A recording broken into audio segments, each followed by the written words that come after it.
live-action version of The Little Mermaid comes out in about a week here, and ahead of the movie's release, they put out the full soundtrack for the movie. I haven't been too impressed with these remakes over the years, mostly because they tend to miss the mark when it comes to the music, which is kind of the most important part. But I'm actually really looking forward to The Little Mermaid, mostly because they cast an incredible singer, Halle Bailey, in the role of Ariel. A few weeks back, they released Halle's version of Part of Your World, and I think it just confirmed what everyone was expecting from such a great singer, and also what we'd all been waiting for from these live-action remakes, which is a chance to dive back into those songs which have become such classics over time and hear them in a new light and in a more, I guess, fully realized cinematic version. So yeah, hearing that got me really excited to listen to the rest of the soundtrack, and now we have it. Just before this, I was listening to the soundtrack from the original animated version, and I was just reminded of how many amazing songs there are in this film. The Little Mermaid was the first film in Disney's Renaissance era, and it was also the first film that utilized this formula that brought them so much success in their animated films throughout the 90s. Howard Ashman wrote all of the lyrics to the songs in the original version and also helped produce that film. And he really championed this idea of taking fairy tales and classic stories and basically adapting them into Broadway musicals. The animated films were such a great medium for expressing the theatricality and vibrancy of Broadway musicals. And like I was saying, those songs have really become classics in today's culture and are such a big reason why those films have the lasting legacy that they do. Howard Ashman continued to steer things in this direction with Beauty and the Beast and Aladdin before he sadly passed away from AIDS. Disney continued to follow this approach for their following animated features, and this is really what helped bring them so much success throughout their Renaissance era. If you want to know more about Howard Ashman's legacy and specifically his work on The Little Mermaid, definitely check out the Dream Sounds channel. That's definitely where I first got some more insight into his work on these films and a little bit of the history behind this approach. So yeah, I'm really excited to check out the soundtrack to this new version of The Little Mermaid. Just scrolling through the track list, it looks like we've got a few new songs as well as new versions of those classics from the original. So yeah, let's dive in. So right off the top, we have this song called Triton's Kingdom, and this isn't something that was on the original soundtrack, so I'm curious to see how, I guess, they'll be opening this new version of the film.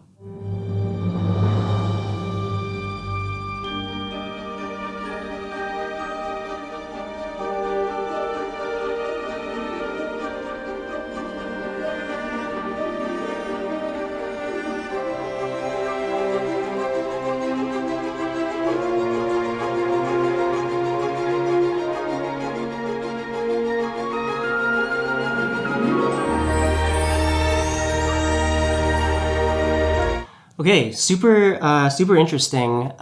It's giving me Beauty and the Beast vibes with this kind of magical atmosphere and tense minor key right at the beginning. So it sounds like they're going for a little bit of a darker, more immersive intro in this film. If you remember how the original film opens, basically we've got Prince Eric and his crew on their ship singing the song Fathoms Below, which I can see is actually put later in the soundtrack here. And then we go into this overture, which is basically an orchestral version of Part of Your World. That's honestly probably one of my favorite openings from any film. But I've mentioned on this channel before how I guess the idea of the overture or the opening credits is really just like a thing of the past. Honestly, probably when they made the original Little Mermaid, it was already a thing of the past too, but it was more something that they were bringing into the animated film medium from Broadway musicals. But anyway, I think it's really cool that they're taking a different approach here and establishing that mystery and magic in a more modern way.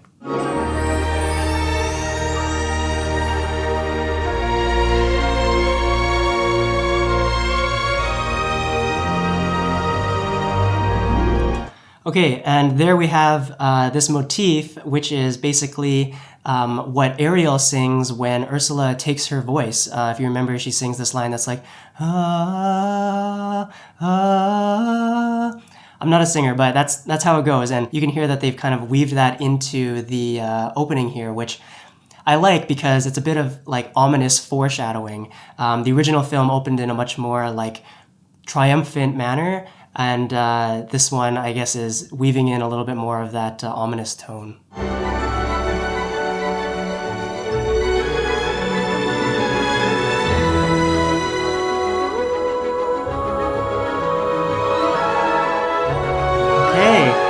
Okay, and then the voices come in, so I guess they're being a little bit more literal with it now. Basically, they hinted at it earlier, just in the instrumental, and then here they're weaving in some of the voices.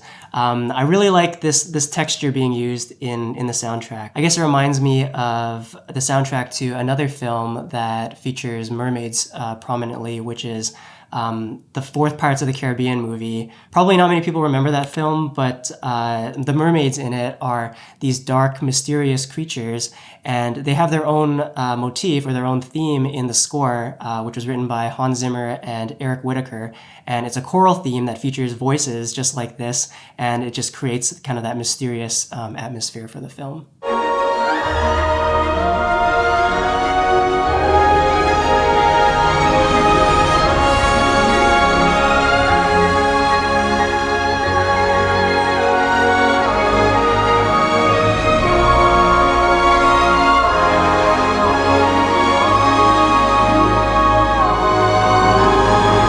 Okay, yeah, awesome. They actually did go into that basically orchestral version of Part of Your World. So that's great. I think a big part of what makes Part of Your World land with so much impact when Ariel sings it later in the film is that you've heard this theme in the opening of the film, just in an orchestral version, so that when she sings her softer, more personal version later in the film, it's familiar to you already, and it basically just lands with more impact when you hear it again.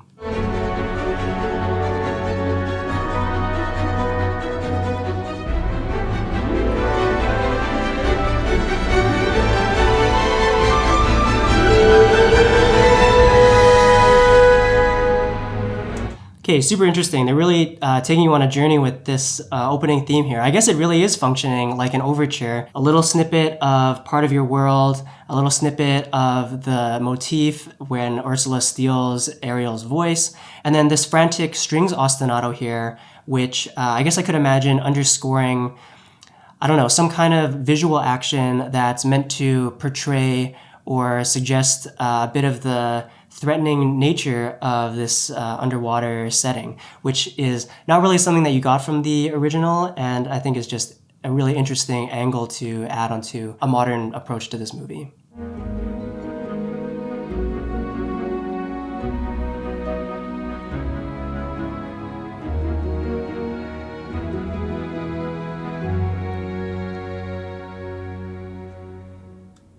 Okay, very cool. At the end there, there's a little bit of that harp line, which is at the beginning of Part of Your World, right? That's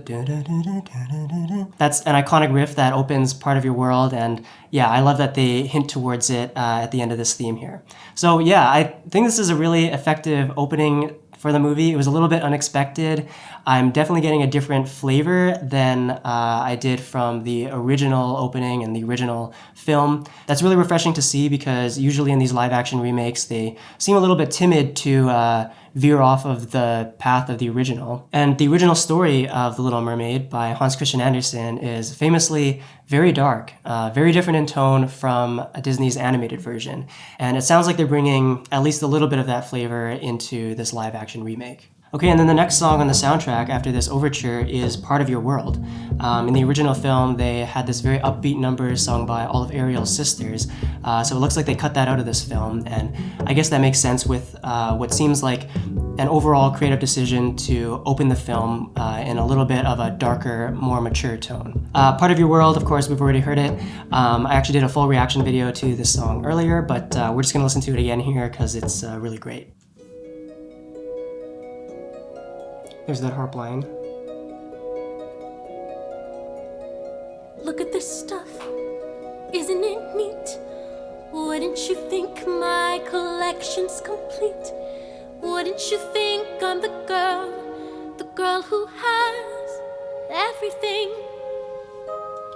Yeah, super interesting seeing the track list because I guess now we know that this is actually the first singing that we'll hear in the film. And yeah, I think that's such a great choice. Halle's voice, I already said this, is just so powerful, so expressive. I definitely think it's what's going to carry the film, so I think it makes sense to give that more emphasis. I've got gadgets and gizmos aplenty. I've got who's it's and what's it's galore. You want thingamabobs? I got 20. but who cares? No big deal. I want more.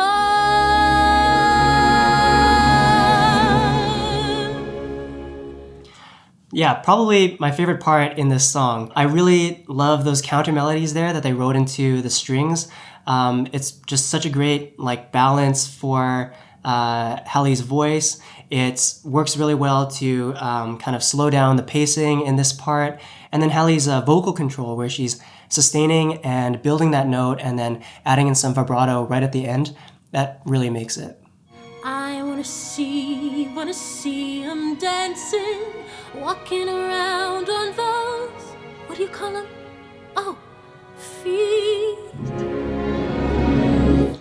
Okay, in my earlier reaction video, I said that Halle Bailey sounds noticeably younger than when Jodie Benson voiced Ariel in the original film. And some people in the comments were saying that, yeah, indeed, Halle was a few years younger when she played the role of Ariel than Jodie Benson was when she voiced the original. But I was thinking about this a little bit more, and my theory is that this has more to do with pronunciation than any like inherent qualities of the voice that would change within those few years. I think there's part of it where maybe more of the Broadway-informed approach of the original might have led to greater enunciation, which is typically something that you associate with older films. I was just watching this video about why actors in those old films spoke in a very specific way, and it's because of how the mics had to be positioned and how the mics were even designed to capture voices. And then I think there's also a part of it where over the last few decades, we've just really changed the way that we speak in real life. Maybe some of you saw that video going around a little while ago with footage from audiences at the premiere of Star Wars Return of the Jedi in 1983.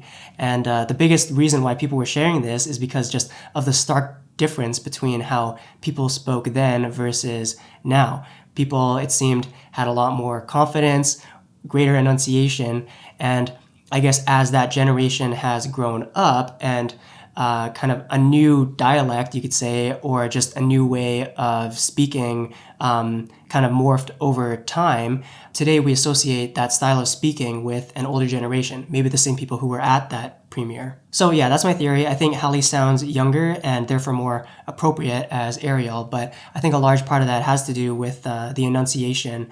And I think now someone like me listens to Ariel in the animated version and hears it as someone older, but audiences at the time might not have if they were more used to just people speaking similarly in real life.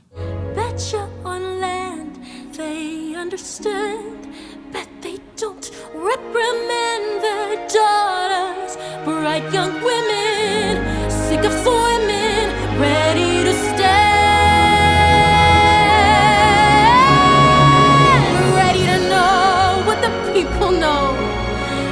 Okay, that segment there is just probably the best showcase of her range. I don't mean just in terms of pitch, but also like expressiveness and where she's able to take the character in a short amount of time and basically the storytelling that she's able to do because of that. What's a fire and why does it, what's the word, burn? When did my turn? Wouldn't I love to explore that shore above?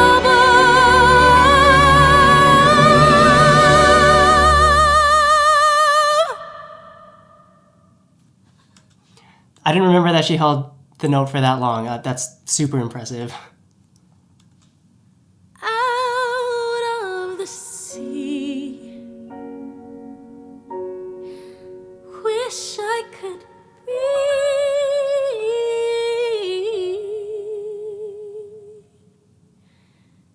part of that world.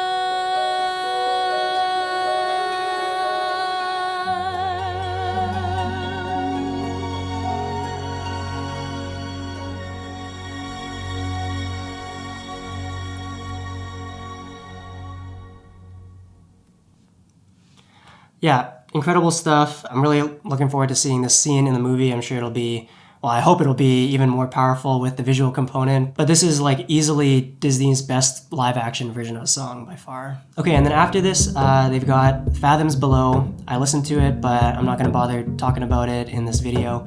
And then we've got the reprise of Part of Your World, which I've really been looking forward to hearing.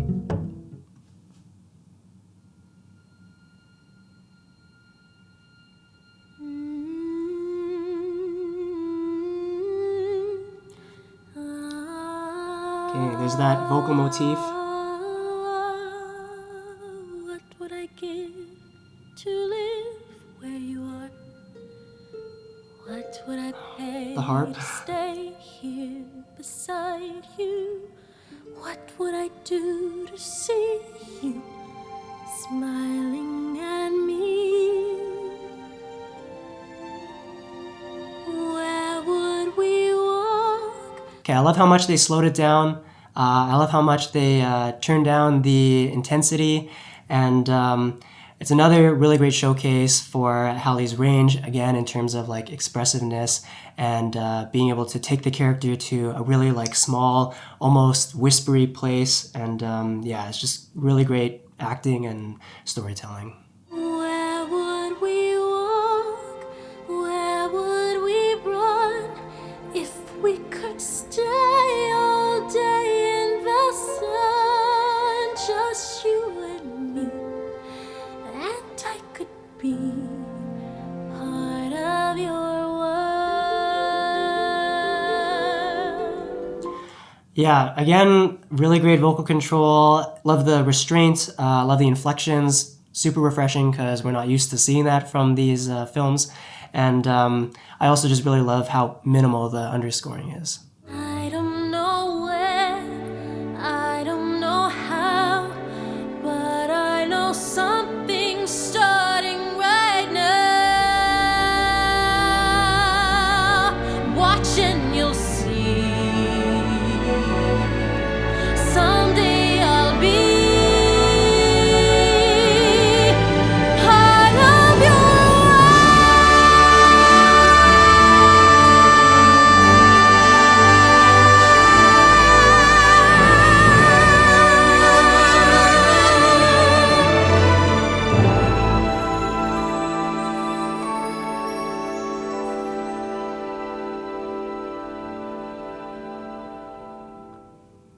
Okay, wow, I didn't expect it to build that high. Yeah, it hits really hard here. The restraint at the beginning really sets it up to just have so much dynamic range and hit a higher peak at the end. And for any musical fans, I was thinking about how this reprise reminds me of the reprise of All I Ask of You from The Phantom of the Opera, where it starts out with the Phantom almost in a whisper, almost like crying, and then it's restrained for most of it, and then suddenly just swells up along with the instrumentals into this like grand, tortured, sustained note.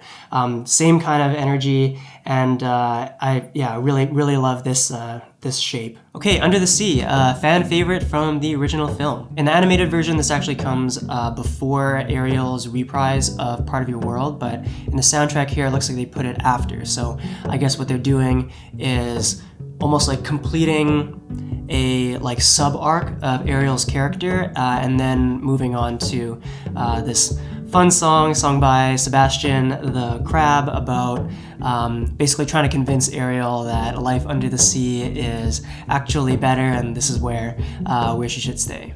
The seaweed is always greener in somebody else's lake. You dream about going up there, but that is a big mistake. Okay, super fun.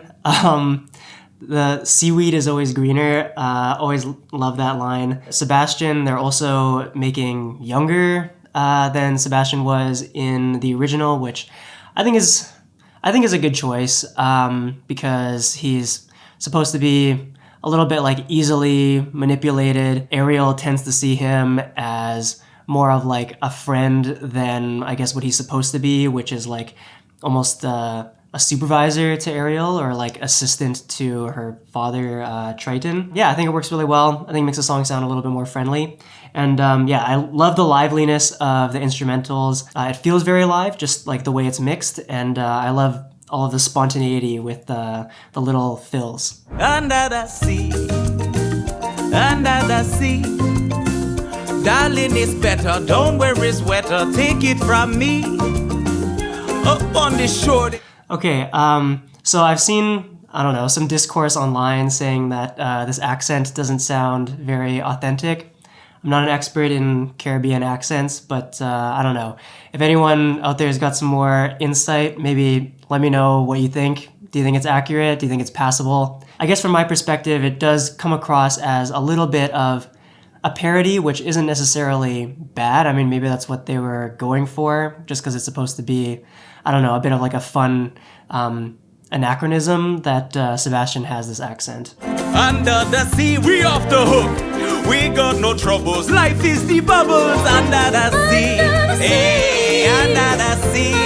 Yes, child, it's slightly sweet here. Okay, sweet. I didn't realize Ariel was going to be singing in this one. I think that's a really good choice. I think that also helps just make it a lot more fun and friendly and kind of plays up the dynamic between them as more playful and more like a real friendship as opposed to more of like a supervision dynamic. Dealings on the strings, they trout rocking out the blackfish. They sing the smelt and the spread, they know where he's at. And all that blowfish blow! Okay, these lyrics are so good, like, and they're so visual. So I don't know. I really hope that they're going to lean into that and be able to express that visually as well. I think that's a tricky thing to do in live action. We definitely saw some of that in like the differences between the like genie sequence in the animated Aladdin film versus live action. No matter how like over the top they go with the CGI, it's still gonna be pretty tough to get the vibrancy and agility in the visuals there.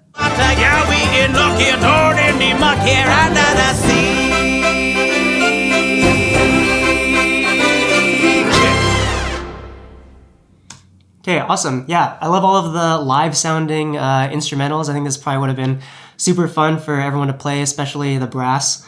The bass play the brass. Really love that line. And yeah, it just feels like a big party. Love the vibes, and hopefully the visuals will do it justice. Okay, so next we've got a new song here called Wild Uncharted Waters. And the artist is credited to Jonah Hauer-King, who plays Eric in the film. So I guess this is a new song that they wrote for Eric. I don't know, I'm already a little bit like apprehensive going in just because when I think back to like the song that they added into Beauty and the Beast, that the Beast sings, I don't know if it felt like it was necessary in the film, so I'm gonna go into this with an open mind, but yeah, hopefully it's good. Okay, very moody.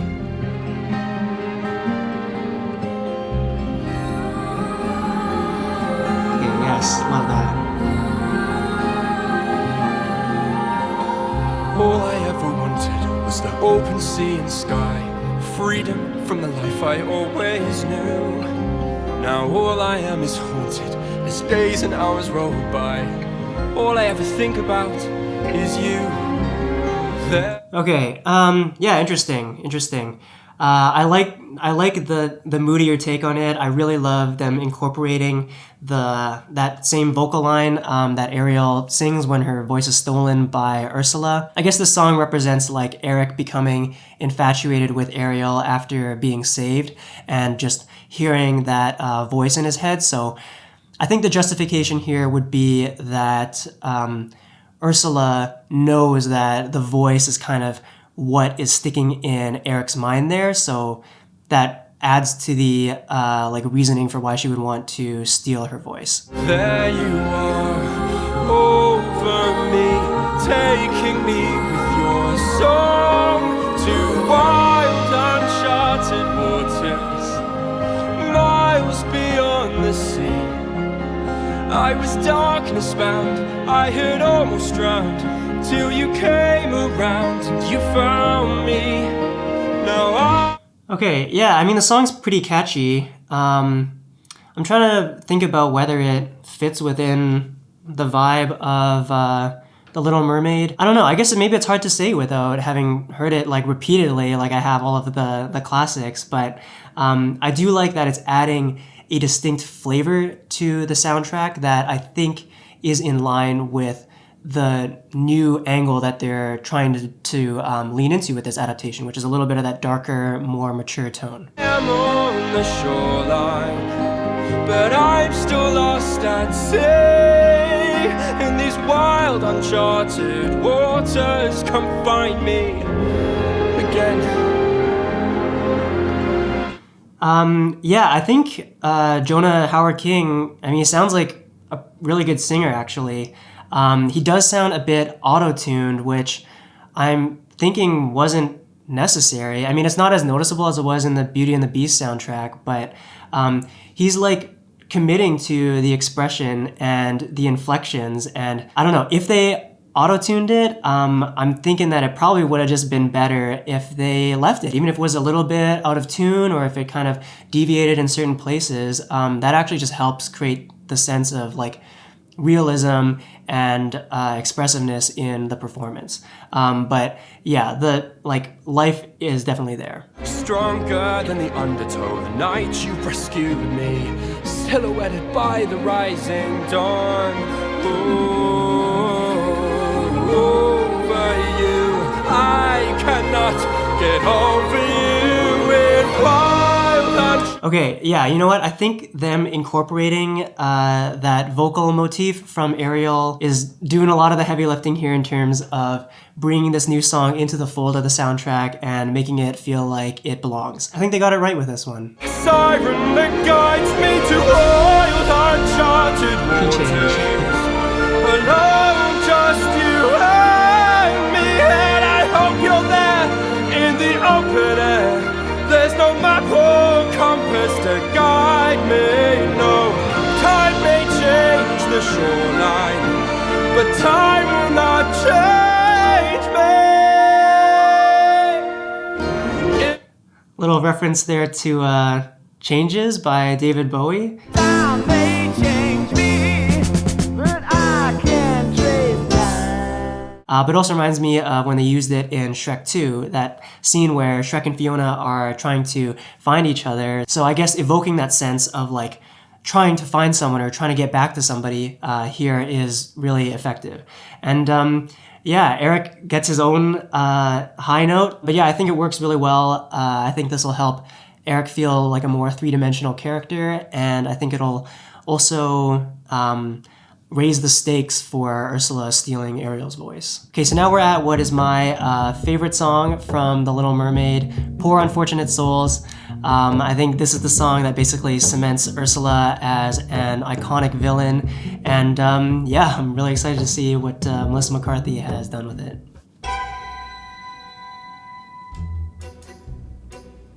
Yes. I admit that in the past I've been a nasty. They weren't kidding when they called me, well, a witch. But you'll find that nowadays I've mended all my ways, repented, seen the light, and made a switch. True, yes. Okay, sweet. I would say the instrumentation in this actually sounds more live than it did in Under the Sea, so they are really leaning into the theatricality here, the kind of feeling of like a live stage performance. I think it works really well because, of course, this song is basically Ursula performing to Ariel, putting on a show and trying to convince Ariel, oh yeah, like I'm a good person, I'll help you out, I'm benevolent. Melissa McCarthy's voice obviously isn't as deep as Pat Carroll's was in the animated version. I think you lose a little bit of like the inherently sinister quality of the character, but I think Melissa McCarthy is kind of making up for it here with more of these kind of like inflections, more like growls, and really just trying to enrich the lyrics with a lot of that vocal expression. And I think how it's coming across is that maybe Ursula is a little bit less evil and more just like a trickster. Of the miserable, lonely, and depressed, pathetic, unfortunate souls in pain, in need. This one longing to be thinner, that one wants to get the glow, and do I help them? Yes, indeed. Those Okay, yeah, that's definitely what I'm talking about here, where she's really going over the top with it, but it's like the way it comes across is that the character is trying to go really over the top with it. So it's really like almost like Wizard of Oz style, where she's like a fraud almost, but is like really trying to put on this facade and is really like going too far in trying to be convincing. so sad, so true. They come flocking to my cauldron. Great spells, Ursula, please, and I help them. Yes, I do. Now it's happened. That okay, when she says spells, basically just like spits it out. Love that. And then there's that little twinkly piano line there, which kind of reminds me of Harry Potter a little bit. Go back home to Daddy and never leave again. Come on, you poor unfortunate soul. Go ahead, make your choice. I'm a very busy woman and I haven't got all day. It won't cost much, just your voice. Okay, so I guess they got rid of, they got rid of the part where she's like, never underestimate the importance of body language, and then they have those like iconic drums playing there to lead Ursula back into the verse. I actually did hear that they were going to get rid of some of the lyrics here. After that is when she says like, the men up there don't like a lot of blabbers. So I guess what they were trying to get rid of here is the suggestion, basically just any kind of like misogynistic undertones. So yeah, I get that on like a broad sense here, but I guess it's weird because Ursula's supposed to be a villain. So I don't know. It's interesting that they got rid of the villain saying that line as opposed to portraying that as like a villainous thing to say. But they still found a very smooth way to lead Ursula back into the verse here. I obviously wouldn't have felt like anything was missing if I hadn't listened to the original so many times. Got some depth and now I got a boys. The boss is on a roll. This poor unfortunate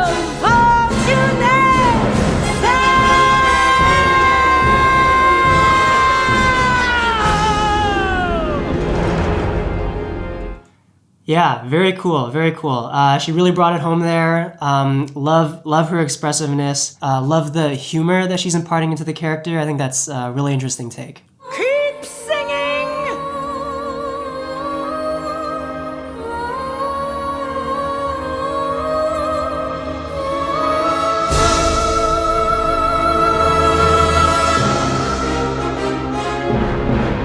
Okay, sweet. And then, yeah, of course, she steals her voice.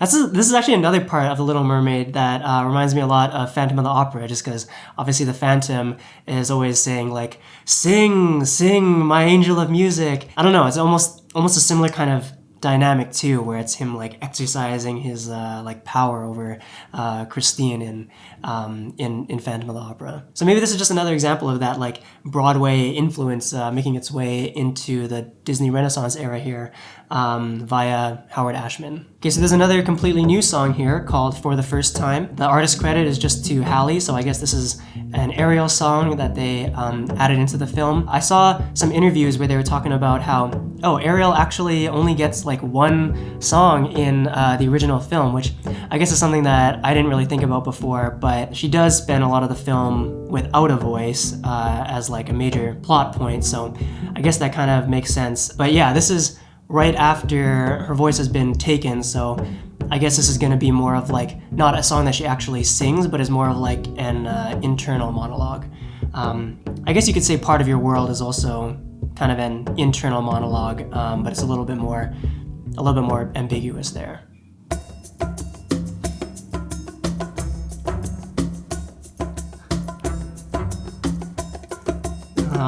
Very Broadway.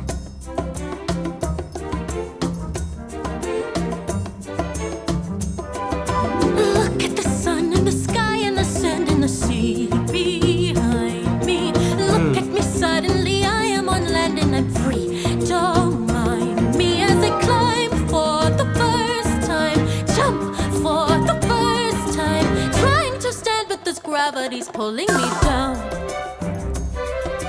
Okay, really cool, really cool. I love how it just kind of sneaks in almost as if it's like rising out of some just really fun incidental music. I love how playful it is. I love how there's just like so much room for Halle to be like breathy here and rhythmic. It's really cool for Ariel to get this kind of like upbeat song. And I guess what they're capturing here is that like excitement of Ariel being able to step on land for the first time, which is just what she's like dreamt about for so long. Look, it's a fire, it's warm and it glows and it lights this chamber. Let me admire it, I'll get too close and it bites. I came too close for the first time, burned for the first time. Everything's clearer and brighter and hotter, but now that I'm here like a fish out of water, I'm trying to stand, but this gravity's pulling me down. Yeah, this is really cool.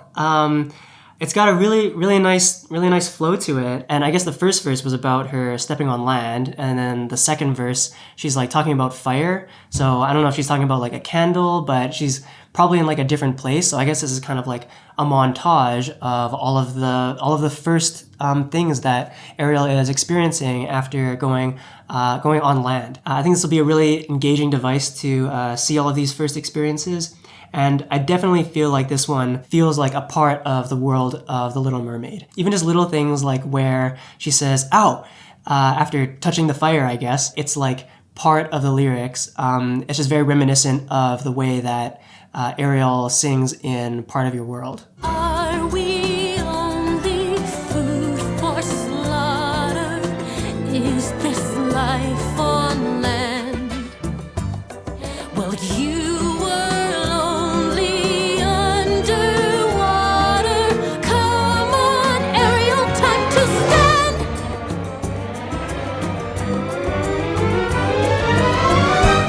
Okay, love those little like chromatic tremolos there in the strings. That definitely would have been really fun to play. And yeah, this is really fun to listen to. Very cool orchestration. Squeeze in the shoes, in the corset, it's tight and the seams are busting. Some women choose this, I guess it's alright. Are my dreams adjusting?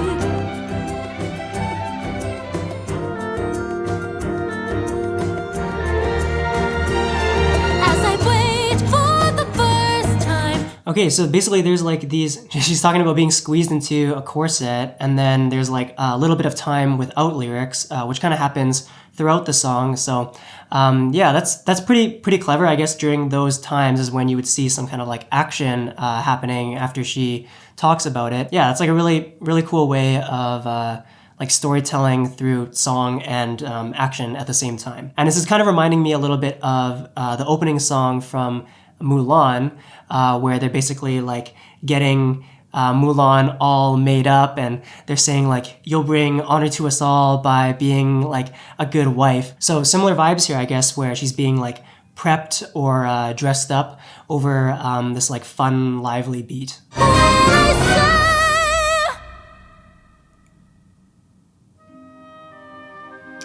Ooh.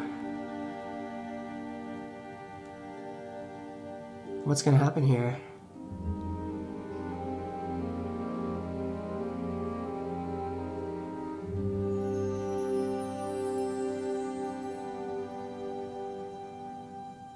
Realize the price that you paid with your voice as he turns from you. Those sacrifices you made were a choice that you can't undo. Lost Wow. for the first time, scared. Wow, okay. I didn't expect that the song was gonna take that turn. She's already gone on this whole journey from like fascination to being like run through the mill of like the expectations that are going to be placed on her. There's also a little bit in there where she's like, oh, are fish just food? To at the end here, basically she's coming down from the high and realizing the sacrifices she made and potentially regretting that, or just thinking about whether it was worth it. So that's really cool, and it adds a lot of depth to this song. Gravity feels like an undertow pulling me down.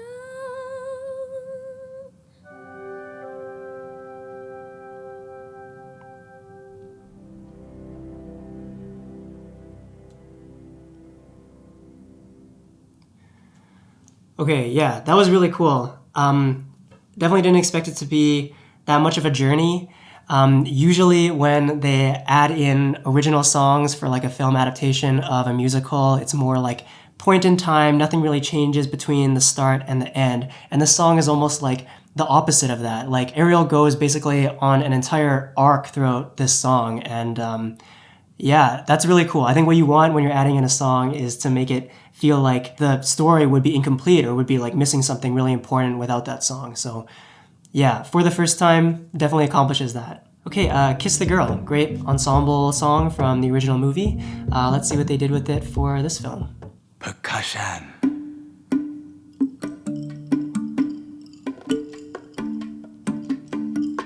Strings. Oh no, Aquafina. Winds. Words. There, you see her sitting there across the way. She don't got a lot to say, but there's something about her. And you don't know why, but you're dying to try. You wanna kiss the girl. Okay, yeah, love that introduction where they're introducing all of the different instruments. Really cool device that I think any instrumentalists will appreciate.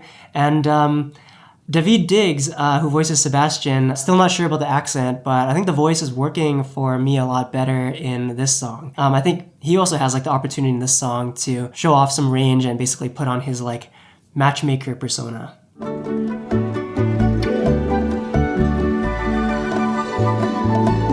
Sha-la-la-la-la-la, my oh my. It look like the boy too shy. Ain't gonna kiss the girl.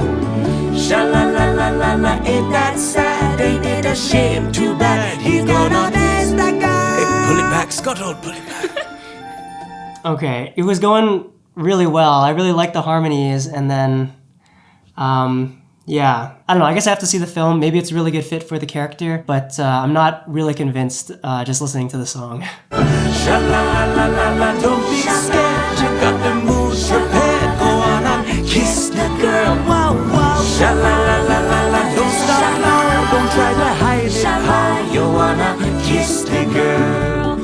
Okay, I will say, I guess I appreciate that all three of the characters here have like very distinct sounding voices. I think that allows them to harmonize with each other in this very like rich way while still being able to like distinctly pick out each of their voices. You gotta kiss the girl.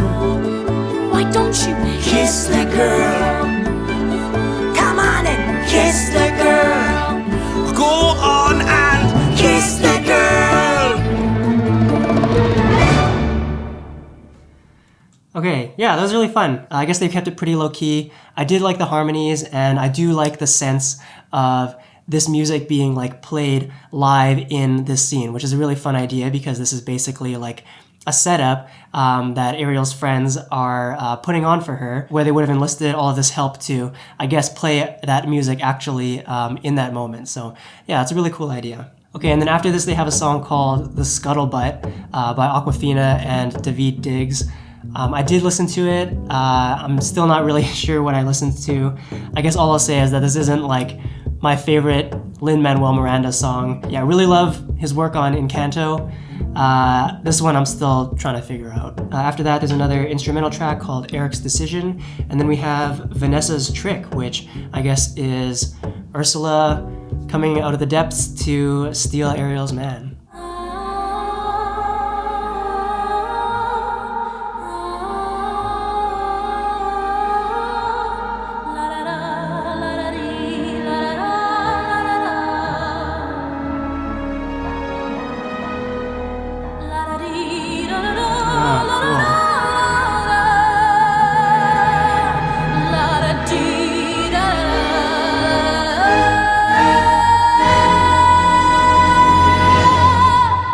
So long, Red.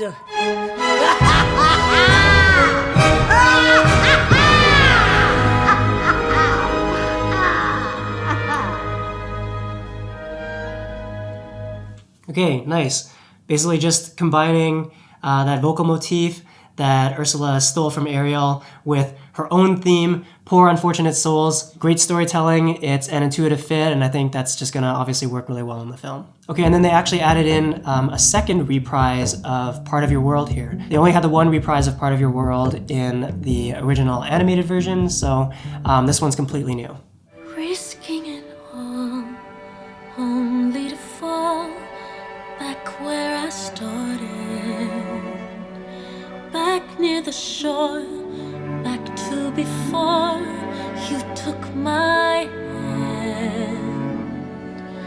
hand. Okay, beautiful cello counter melody here. Yeah, I feel seen. This is working really well. I think it's really cool that they found a new way to interpret the melody of Part of Your World in a way that's unexpected and captures Ariel in a different, unique point in the story, which obviously is after Vanessa's trick, which would have been when Ursula stole Eric. What did I give to live where you are? Where do I go with nowhere to turn to?